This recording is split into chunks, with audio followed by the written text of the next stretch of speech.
Olá, alunos! Tudo bem com vocês? Aqui é a professora Adriana. Hoje, a nossa aula tem como tema propriedades periódicas. Vamos juntos aprender um pouco mais sobre este assunto? Como eu havia dito para vocês que a tabela periódica é um quadro onde os elementos químicos estão organizados, eu quero que vocês observem esta ilustração, esta figura, e percebam a relação entre a posição dos elementos químicos e o seu elétron mais energético, ou seja, quando é feita a distribuição dos elétrons no diagrama de Linus-Pauling, o elemento químico de origem vai ter uma configuração eletrônica. A partir desta configuração eletrônica, este elemento ele está localizado na tabela periódica. Mas não é só isto, não é somente esta informação que a tabela periódica traz para nós. Além da posição que o elemento químico ocupa na tabela periódica, ela oferece informações importantes com relação às propriedades dos elementos. E essas propriedades, elas variam com o incremento do número atômico, assumindo valores que podem aumentar ou diminuir. Vamos às propriedades? Primeira, raio atômico. O raio atômico é a distância que vai do núcleo do átomo até o seu elétron de valência, o seu elétron mais externo, ou seja, o último elétron da distribuição eletrônica. E eu posso dizer que o raio atômico é a metade do diâmetro. Não é possível medir o raio de um único átomo. Nós medimos o raio de substâncias elementares, substâncias simples, como por exemplo do gás hidrogênio. E a partir disto eu consigo fazer o cálculo do raio, que corresponde à metade do diâmetro, ok? E na tabela periódica, o raio ele aumenta da direita para a esquerda e de cima para baixo. Os gases nobres participam desta propriedade, ok? Energia de ionização, segunda propriedade. A energia de ionização é a energia necessária para remover um elétron de um átomo no estado gasoso, transformando-o em um íon gasoso, ou seja, em um cátion, porque se eu removo um elétron de um átomo, ele ficará com excesso de carga positiva, tornando-se, portanto, um cátion. Na tabela periódica, a energia de ionização aumenta da esquerda para a direita, de baixo para cima. Percebam quanto é difícil remover um elétron do gás hélio. Por quê? Porque o hélio é um gás nobre e, sendo gás nobre, tem estabilidade, ok?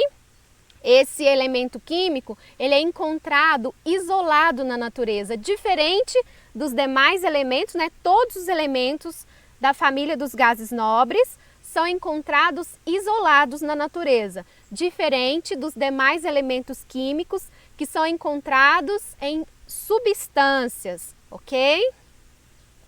Terceira propriedade, eletroafinidade ou afinidade eletrônica.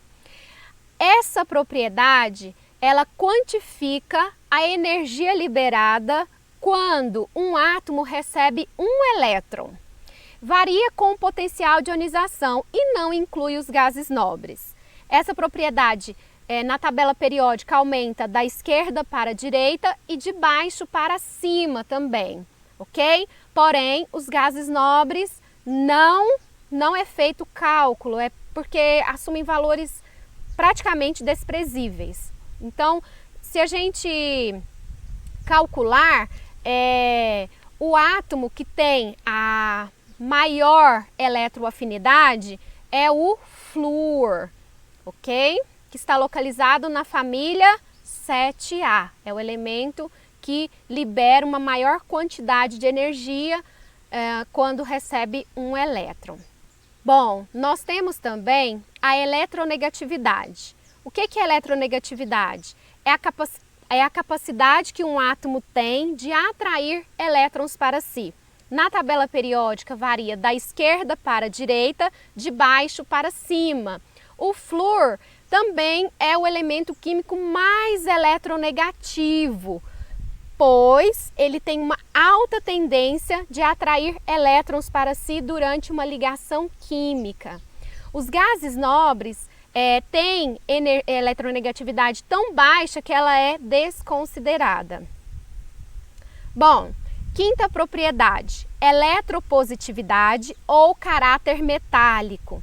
Essa propriedade ela quantifica a capacidade que um átomo tem de perder elétrons, ou seja, de se tornar um íon positivo. E a gente percebe isso, essa característica, nos metais, que é a maior parte dos elementos químicos da tabela periódica. Na tabela varia da direita para a esquerda e de cima para baixo, certo? A gente percebe que o frâncio é o elemento químico que tem um alto caráter metálico, enquanto o flúor tem um baixo caráter metálico, certo? O flúor, ele é o quê? Um elemento químico que tem uma alta eletronegatividade, tem uma capacidade de atrair os elétrons para si, certo? Então a eletropositividade é uma propriedade contrária à eletronegatividade. A densidade. Pessoal, a densidade é uma propriedade específica de substâncias, tá? Então, assim, quando a gente fala da densidade, nós estamos falando da densidade das substâncias químicas que são formadas pelos elementos químicos da tabela periódica. E ela é a razão entre a massa e o volume de um material. Mas sabendo que o material é formado de substâncias, que as substâncias são formadas de moléculas, que as moléculas são formadas por átomos de elementos químicos, nós podemos determinar a densidade desses elementos. E ela é uma propriedade que varia das extremidades para o centro, de cima para baixo, ou seja, os elementos químicos que estão no centro da tabela periódica são os elementos químicos mais densos. Ponto de fusão e ebulição também é uma propriedade que é determinada a partir da substância. O que é ponto de fusão? É a temperatura na qual uma substância passa do estado sólido para o estado líquido. E ponto de ebulição é a temperatura que a substância passa do estado líquido para o estado gasoso. E essa propriedade, ela varia também em função do número atômico, tá? Na tabela periódica, essa propriedade, com exceção dos metais alcalinos e metais alcalinos terrosos, que correspondem às duas primeiras colunas da tabela periódica, aumenta de cima para baixo. Metais alcalinos e metais alcalinos terrosos é de baixo para cima. E aumenta também das extremidades para o centro. Uma observação importante é que o carbono é o elemento químico que apresenta maior ponto de fusão e de ebulição, ok? Quais são as propriedades aperiódicas? Calor específico, índice de refração, dureza e massa atômica. Recordando, qual que é a diferença das propriedades periódicas para as propriedades aperiódicas? Periódicas são propriedades que repetem ao longo de um período, enquanto que as propriedades aperiódicas, apesar de variar com o número atômico, não obedecem períodos regulares. Ok, gente? Bom, agora vamos à resolução aqui de um exercício para vocês testarem aí o conhecimento de vocês, se vocês conseguiram assimilar o conteúdo. Julgue os itens a seguir. Eu retirei esse exercício da PUC de São Paulo, de um vestibular da PUC de São Paulo. Em um mesmo período, os elementos apresentam o mesmo número de níveis? Bom, vamos avaliar? Os elementos da coluna 2 apresentam na última camada a configuração NS2? Terceira afirmação. Quando o subnível mais energético é tipo S ou P, o elemento é de transição? 4. Em um mesmo grupo, os elementos apresentam o mesmo número de camadas. Vamos juntos? Olha só. Primeiro, a primeira alternativa ela é verdadeira. Por quê? Se o elemento químico pertence ao mesmo período, significa que tem o mesmo número de gente? De níveis, certo? Se eu tenho, por exemplo, fiz a distribuição eletrônica de um elemento químico, vamos pegar aqui como exemplo o lítio, que tem número atômico 3. A configuração eletrônica ficará 1s2, 2s1. Por quê? 2 mais 1, 3. Bom, o lítio pertence ao segundo período da tabela periódica. Qual que é o nível de valência? Qual que é a camada de valência? Camada L. Todos os elementos químicos do segundo período apresentam a camada de valência L. Ou seja, tem o mesmo número de níveis. Quantos níveis? 2. Segunda afirmativa, os elementos da coluna 2 apresentam na última camada a configuração NS2. Os elementos da segunda coluna, ou seja, da segunda família. Pessoal, como a gente viu, existe uma relação entre a distribuição dos elétrons e a configuração eletrônica, lá nos primeiros slides. E para os elementos químicos da coluna 2, da família 2A, no caso, né? Porque subnível S, família A.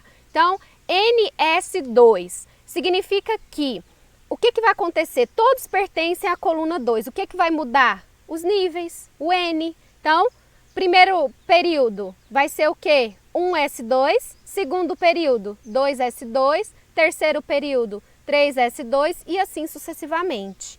Mas todos terão 2 elétrons na camada de valência, no subnível mais energético. Não na camada de valência, no subnível mais energético. Então, essa alternativa também é verdadeira. Terceira, quando o subnível mais energético é do tipo S ou P, o elemento é de transição? Não, esta é falsa. Se terminar em S ou P, é representativo. D ou F, que é de transição. 4. Em um mesmo grupo, os elementos apresentam o mesmo número de camadas. Eu acabei de explicar para vocês. No mesmo grupo, tem a mesma quantidade de elétrons no subnível mais energético, mas a camada de valência muda, porque vai aumentar o quê? O número de camadas, vai aumentar o período, né? Nós podemos ter de 1 a 7 períodos. Ok, gente? Pessoal, espero que vocês tenham entendido este conteúdo. Qualquer dúvida, eu estou à disposição. Tem uma lista de exercícios para vocês resolverem. Eu passei as recomendações na orientação. Façam os exercícios e olha, vamos prosseguir. Até mais, gente. Um abraço.